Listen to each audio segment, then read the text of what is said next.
आप सभी को जय मसीह की। द बाइबल पोर्शन में आपका स्वागत है। हमारा आज का वचन है प्रेरितों के काम 13वां अध्याय। अंताकिया की कलीसिया में कई भविष्यद्वक्ता और उपदेशक थे, जैसे बरनबास और शमौन जो नीगर कहलाता है, और लूकियुस कुरेनी, और चौथाई देश के राजा हेरोदेस का दूध भाई मनाहेम और शाऊल। जब वे उपवास सहित प्रभु की उपासना कर रहे थे तो पवित्र आत्मा ने कहा, मेरे लिए बरनबास और शाऊल को उस काम के लिए अलग करो जिसके लिए मैंने उन्हें बुलाया है। तब उन्होंने उपवास और प्रार्थना करके और उन पर हाथ रखकर उन्हें विदा किया। अतः वे पवित्र आत्मा के भेजे हुए सिलूकिया को गए और वहां से जहाज पर चढ़कर साइप्रस को चले गए और सलमीस में पहुंचकर परमेश्वर का वचन यहूदियों के आराधनालयों में सुनाया। यूहन्ना उनका सेवक था। वे उस सारे टापू में होते हुए पाफुस तक पहुँचे। वहाँ उन्हें बार यीशु नाम का एक यहूदी टोन्हा और झूठा भविष्यद्वक्ता मिला। वह हाकिम सिरगियुस पौलुस के साथ था, जो बुद्धिमान पुरुष था। उसने बरनबास और शाऊल को अपने पास बुलाकर परमेश्वर का वचन सुनना चाहा, परंतु इलीमास टोन्हे ने, क्योंकि यही उसके नाम का अर्थ है, उनका विरोध करके हाकिम को विश्वास करने से रोकना चाहा।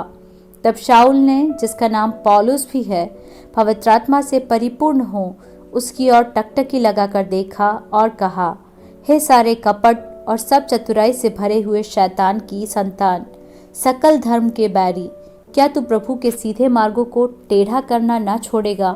अब देख, प्रभु का हाथ तुझ पर लगा है और तू कुछ समय तक अंधा रहेगा और सूर्य को न देखेगा।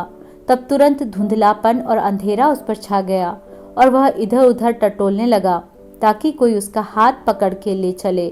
तब हाकिम ने जो हुआ था उसे देखकर और प्रभु के उपदेश से चकित होकर विश्वास किया। पौलुस और उसके साथी पाफुस से जहाज खोलकर पंफूलिया के पिरगा में आए और यूहन्ना उन्हें छोड़कर यरूशलेम को लौट गया। पिरगा से आगे बढ़कर वे पिसिदिया के अंताकिया में पहुंचे और सब्त के दिन आराधनालय में जाकर बैठ गए। व्यवस्था और भविष्यद्वक्ताओं की पुस्तक से पढ़ने के बाद आराधनालय के सरदारों ने उनके पास कहला भेजा, हे भाइयों, यदि लोगों के उपदेश के लिए तुम्हारे मन में कोई बात हो तो कहो। तब पौलुस ने खड़े होकर और हाथ से संकेत करके कहा, हे इज़राइलियों और परमेश्वर से डरने वालों, सुनो। इन इज़राइली लोगों के परमेश्वर ने हमारे बाप दादों को चुन लिया, और जब ये लोग मिस्र देश में परदेशी होकर रहते थे तो उनकी उन्नति की और बलवंत भुजा से निकाल लाया। वह कोई 40 वर्ष तक जंगल में उनकी सहता रहा और कनान देश में 7 जातियों का नाश करके उनका देश कोई 450 वर्ष में इनकी मिरास में कर दिया। इसके बाद उसने शमूएल भविष्यद्वक्ता तक उनमें न्यायी ठहराए। उसके बाद उन्होंने एक राजा मांगा। तब परमेश्वर ने 40 वर्ष के लिए बिन्यामीन के गोत्र में से एक मनुष्य अर्थात कीश के पुत्र शाऊल को उन पर राजा ठहराया। फिर उसे अलग करके दाऊद को उनका राजा बनाया, जिसके विषय में उसने गवाही दी, मुझे एक मनुष्य यिशै का पुत्र दाऊद मेरे मन के अनुसार मिल गया है, वही मेरी सारी इच्छा पूरी करेगा। इसी के वंश में से परमेश्वर ने अपनी प्रतिज्ञा के अनुसार इज़राइल के पास एक उद्धारकर्ता अर्थात यीशु को भेजा, जिसके आने से पहले यूहन्ना ने सब इज़राइलियों में मनफिराव के बपतिस्मा का प्रचार किया। जब यूहन्ना अपनी सेवा पूरी करने पर था तो उसने कहा, तुम मुझे क्या समझते हो? मैं वह नहीं, वरन देखो, मेरे बाद एक आने वाला है जिसके पाँवों की जूती भी मैं खोलने के योग्य नहीं।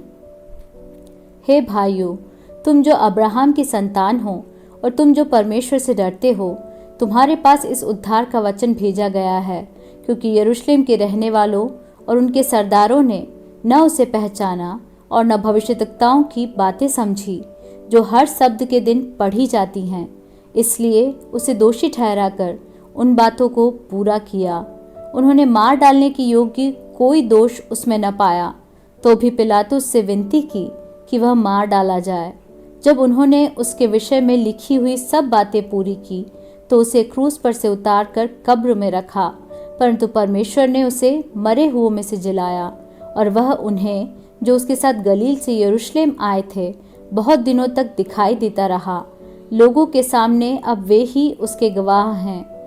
हम तुम्हें उस प्रतिज्ञा के विषय में जो बाप दादों से की गई थी यह सुसमाचार सुनाते हैं कि परमेश्वर ने यीशु को जिलाकर वही प्रतिज्ञा हमारी संतान के लिए पूरी की, जैसा दूसरे भजन में भी लिखा है, तू मेरा पुत्र है, आज मैं ही ने तुझे जन्माया है।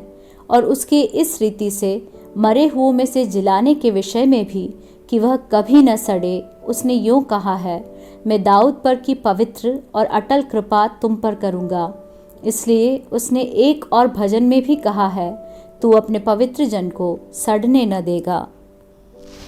क्योंकि दाऊद तो परमेश्वर की इच्छा के अनुसार अपने समय में सेवा करके सो गया और अपने बाप दादों में जा मिला और सड़ भी गया, परंतु जिसको परमेश्वर ने जिलाया वह सड़ने नहीं पाया। इसलिए हे भाइयों, तुम जान लो कि इसी के द्वारा पापों की क्षमा का समाचार तुम्हें दिया जाता है, और जिन बातों में तुम मूसा की व्यवस्था के द्वारा निर्दोष नहीं ठहर सकते थे, उन्हीं सब में हर एक विश्वास करने वाला उसके द्वारा निर्दोष ठहरता है। इसलिए चौकस रहो, ऐसा न हो कि जो भविष्यद्वक्ताओं की पुस्तक में आया है तुम पर भी आ पड़े। हे निंदा करने वालों, देखो और चकित हो और मिट जाओ, क्योंकि मैं तुम्हारे दिनों में एक काम करता हूँ, ऐसा काम कि यदि कोई तुमसे उसकी चर्चा करे तो तुम कभी विश्वास न करोगे।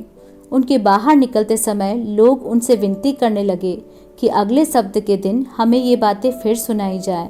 जब सभा उठ गई तो यहूदियों और यहूदी मत में आए हुए भक्तों में से बहुत से पौलुस और बरनबास के पीछे हो लिए, और उन्होंने उनसे बातें करके समझाया कि परमेश्वर के अनुग्रह में बने रहो। अगले सब्त के दिन नगर के प्रायः सब लोग परमेश्वर का वचन सुनने को इकट्ठे हो गए, परंतु यहूदी भीड़ को देखकर डाह से भर गए और निंदा करते हुए पौलुस की बातों के विरोध में बोलने लगे। तब पौलुस और बरनबास ने निडर होकर कहा, अवश्य था कि परमेश्वर का वचन पहले तुम्हें सुनाया जाता, परंतु जब तुम उसे दूर हटाते हो और अपने को अनंत जीवन की योग्य नहीं ठहराते, तो देखो हम अन्य जातियों की ओर फिरते हैं, क्योंकि प्रभु ने हमें यह आज्ञा दी है, मैंने तुझे अन्य जातियों के लिए ज्योति ठहराया है, ताकि तू पृथ्वी की छोर तक उद्धार का द्वार हो। यह सुनकर अन्य जातीय आनंदित हुए और परमेश्वर के वचन की बड़ाई करने लगे, और जितने अनंत जीवन के लिए ठहराए गए थे उन्होंने विश्वास किया। तब प्रभु का वचन उस सारे देश में फैलने लगा। परंतु यहूदियों ने भक्त और कुलीन स्त्रियों को और नगर के प्रमुख लोगों को उस्काया और पौलुस और बरनबास के विरुद्ध उपद्रव करवाकर उन्हें अपनी सीमा से निकाल दिया। तब वे उनके सामने अपने पांवों की धूल झाड़कर इकुनियुम को चले गए, और चेले आनंद से और पवित्र आत्मा से परिपूर्ण होते गए।